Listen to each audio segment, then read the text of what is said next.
Greetings ladies and gentlemen, this is Calistopheles, and today I want to talk to you about the issue of screen reflections on the 2021 LG C1 OLED TVs. Since the finish of those panels is glossy and there really isn't that much anti-glare coating on them, the final image that you get is vibrant, popping and absolutely stunning. But this also means that the screen reflections will become your #1 enemy for an immersive viewing experience. Personally, for my current setup and workflows, it does not bother me that much to outweigh the pros of the overall image quality. However, for some, this could very well be a deal breaker when considering to purchase it for either TV or monitor use case. Hence, in this video, I shall show you my current room that I have the TV in, my light control measures, aka curtains/blinds, and the reflections which you could realistically expect with a similar setup. But without any further ado, let's begin.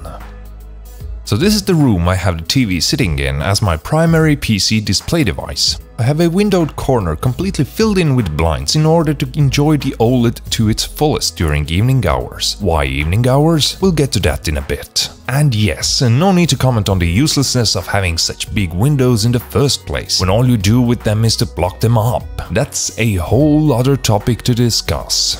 On the opposite end of the room, directly facing the TV, is a door which opens a portal throughout the rest of the house. Ideal for those nasty reflections to slip in, and I'll show you that in a moment. So to start this off, this clip was shot in early morning, where the sun was directly hitting the windows around the TV, making this the worst case scenario for my current setup. When the door, which is located directly opposite to the TV, is open, the daytime reflections are simply horrible, for the lack of a better term. Furthermore, should I open my window blinds up even a tad bit, you can see that enjoying dark content on this TV becomes nearly impossible. On a positive note though, watching brighter content with this sort of setup is reasonable, and although you can definitely notice the reflections, they don't annoy me personally that much. Here's a different angle where you can see the minor gaps from the blinds reflecting light off the TV. Luckily, when I sit directly in front of the screen, these reflections are not present, but should you have a similar setup where the reflections would still be visible whilst using the TV, then you will get annoyed by this. By a lot. Okay, now here's a more daytime setup taken in the afternoon, where the sun had turned away from this side of the house. With the blinds open and pure black or dark content on the screen, as you can imagine, the reflections are very annoying for immersion's sake, and this is how they look.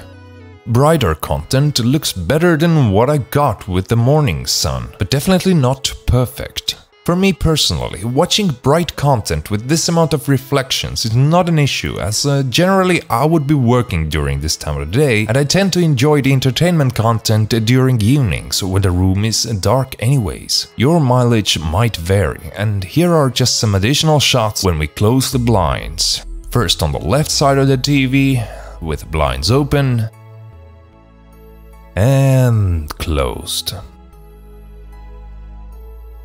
And then on the right side of the TV, with blinds open and closed. But as you can see, when it is afternoon and I close all the blinds, the reflections are pretty good and not very noticeable at all. And that also leads me nicely to the conclusion of this short video, which is that TVs generally are not meant to be used as PC monitors. Duh, but with good light control you can do it. The overall image quality that you get from an OLED is simply breathtaking, and is something that everyone should have a chance to experience. This image quality unfortunately comes at a cost, and the reflections of this glossy panel are probably the #2 reason, after the concerns regarding long-term burn-in, why people hesitate on pulling the trigger for an OLED purchase. I could go on for days preaching the image quality and how it changed the way I experienced PC gaming. But the fact of the matter is that if you're getting this TV and don't have decent light control in the room you're placing it in, then there's no amount of image quality which could overcome the dread of having tons of nasty reflections on your screen when trying to play your favorite games. Now that you have seen my current room setup and have at least some understanding of the reflections I battle with on a daily basis, hopefully it helps you even a tiny bit in judging your own environment and evaluating whether this type of TV would be a good pick for you. If you can make the room even somewhat dim and don't have direct sunlight in it, then you will probably love the C1 and never want to see anything less than an OLED. But if you plan on installing it in a southern-facing room with tons of sunlight, with no easy way of mitigating it, and plan on watching a ton of content during daytime, then maybe you need to assess the situation further and think hard whether this is the tech for you. And it's not like it's a toaster which you can purchase for a few bucks and replace at a whim. These panels cost a ton of money and its pros and cons should be considered thoroughly before purchase. Anyways, I hope that this video has been informative for you and maybe you got an answer to the question you were having. If not, then be sure to pop it down in the comments below, and if I can help, I'll be glad to reply. But until next time, I would like to thank you very much for watching, and may you have a lovely rest of your day, whenever, wherever you are. Bye bye.